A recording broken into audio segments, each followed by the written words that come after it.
Welcome back to Motion Canvas channel.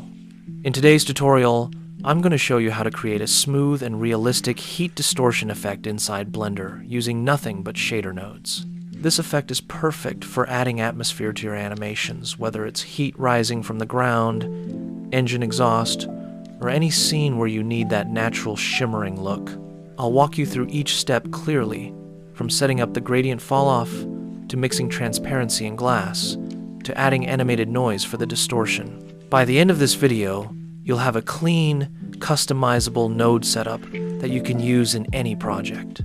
So let's jump straight into the shading workspace and get started. I began with a gradient texture and switched the type to spherical so I could get that circular fall-off that heat waves naturally have. After that, I connected a color ramp to the gradient to control the transition between the dark and light areas. This let me shape exactly where the distortion would be strongest. To make sure the circular gradient was centered perfectly on my plane, I used texture, coordinate, and mapping nodes. By adjusting the mapping values, I aligned the gradient right in the middle of the object.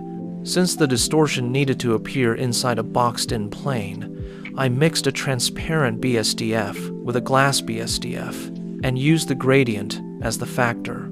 The darker areas of the gradient reveal the transparent shader, while the lighter areas take on the refractive properties of the glass shader. This is what creates the bending light effect you see with heat distortion. Heat distortion occurs when hot air mixes with cooler air, bending light and creating a shimmering, wavy look in the image. Next, I added a noise texture to generate the actual shifting and wobbling.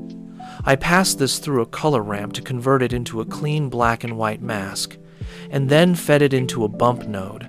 The bump's normal output was connected to the glass shader's normal input, giving the surface those subtle, dynamic distortions.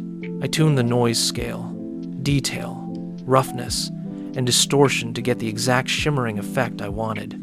To animate the movement of the distortion, I added another mapping node connected to texture coordinates and animated the rotation on the x-axis. This creates the continuous flowing motion that makes the heat look alive. Finally, I added an extra mix shader and blended everything with another transparent BSDF. This gives full control over when the distortion appears in the animation, allowing it to fade in or out smoothly.